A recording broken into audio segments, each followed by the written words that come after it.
ئێمە وەکو ڕێکخراوی ژنانی ئازادی کوردستان بۆ پاڵپشتی ژنانی بزوتنەوەی ژنانی کورد لە ئەوروپا بۆ پاڵپشتیکردنیان کە بۆ 100 هۆکار 100,000 ئیمزا کۆبکەینەوە بۆ دادگایکردنی ئەردۆغان.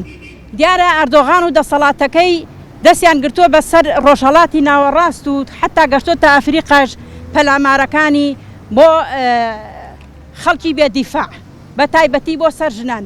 بینیمان لە ساڵی 2013 ئەردۆغان بە ئەمری ئەردۆغان 3 سەرکردەی ژنی قارەمان هەڤاڵ ساکینە و هەڤاڵ لەیلا شایلەمیز و هەڤاڵ ڤیدان دۆغان لەسەر دەستی ئەردۆغانە تیرۆر کرا. هەروەها بینیمان لە 2014 کە هێرشیان کردە سەر داعش، هێرشی کردە سەر شەنگال 3500 ژنی گەلی ئێمە تەفروت و ناکران و کڕین و فرۆشتنیان پێوەکرا لە وڵاتانە.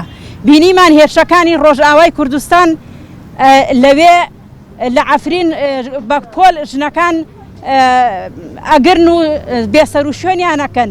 هەروەها ژنە سەرکردە و قارەمان هەڤاڵ هەڤرین خەڵەف تیرۆرەکرێت لەسەر دەستی چەتەکانی ئەردۆغانە.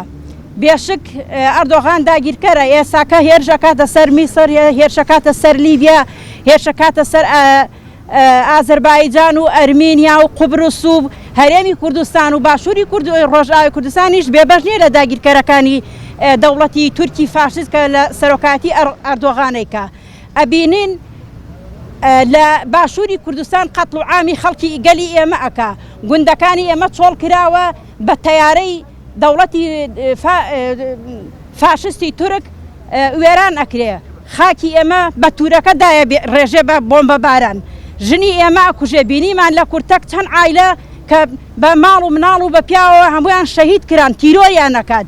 بینیمان پار لە گوندی کونەماسی کە بە هێرشی تارەی ئەردۆغان هێرش کرا سەر دوکانێک عایلەیەک تایە چوون کە ژنێکیان قاچی پەڕی، مناڵێکیان پەردەی گوێی تەقی، مێردەکەی برینار بوو، کوڕەکەی هەروەها عینەن شت. بینیمان ئەم قەتڵ و عامە لەلایەن ئەردۆغان و ئەکرێ. ئەردۆغان ئێستاکە خاکی باشووری کوردستانی داگیر کردووە. بینیمان لە ئەفرین چۆن دارزەیتونەکان هەڵ ئەکێشن و ئەیبەن بۆ تورکیا. ئەم ڕۆژبەر بووەتە باشووری کوردستان لە چیاکان هەرچی دار و درەخت هەیە ئەیبڕنەوە و ئەیبەن بۆ تورکیا و سەرکردەی لەشکرەکەی ئەردۆغان دارەکان ئەفرۆشێت. ئێمەش وەکو گەلی باشوور وەکو گەلی کورد قبوڵی ناکەین ئەم دەستدرێژێ هەتاکوکەی ئەم ئیمزانە ئێمە کۆی ئەەکەینەوە بۆ پاڵپشتی ئەو کەمپینە ئەەکەین. ئەم ئیمزانە ئەبرێتە بەردەمی نەتەوە یەکگرتوەکان بۆ ناسینی ئەردۆغانی تیرۆرست. ئێمە هەموو هەوڵ و تەقالەیەکمانێ گەلی کورد ئەمڕۆ لەوان نەماوە بێدەنگ و سەرشۆڕ دانیشێ. ئەمڕۆ گەلی ئێمە گەلی حەفتەکان و شەستەکانیە، گەلی ئێمە هوشیارە ئەمڕۆ. نزیکی 2000 مان کۆکرۆتە ئیتر نازانم لە دوای ئێستاژە چەنی تر کۆکەینەوە حتا سەعات 4 ڕۆژ بەردەوام ئەبێت 3 ڕۆژ بەردەوام ئەبێ. ئەمڕۆ کۆتایەتی ئەی بینە بەردەمی نەتەوە یەکگرتوەکان بۆ ئەوەی ئەردۆغان بەڕاستی بناسێت کە ئینسانێکی ژن کوژە و مرۆڤ کوژە و داگیرکەرە.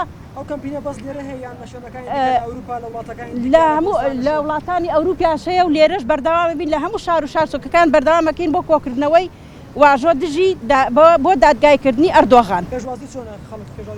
وەڵا الحەمدولillah ناڵێم گەلی ئێمە ئەمڕۆ وشیارە، یعنی داگیرکەری قبوڵ ناکات. پێشوازێکی زۆر گەرمیان کردووە لە واژۆکردن. ئێمە سپاسی ئەو خەڵکانەکەین کە هاتون واژۆیان کردو بۆ ئەم کەمپینە و لێرەشۆ سپاسی ئاسایشی سلێمانی ئەکەم کە ڕێگەی پێدان بۆ ماوەی 3 ڕۆژ ئێمە بتوانین واژۆ کۆ بکەینەوە.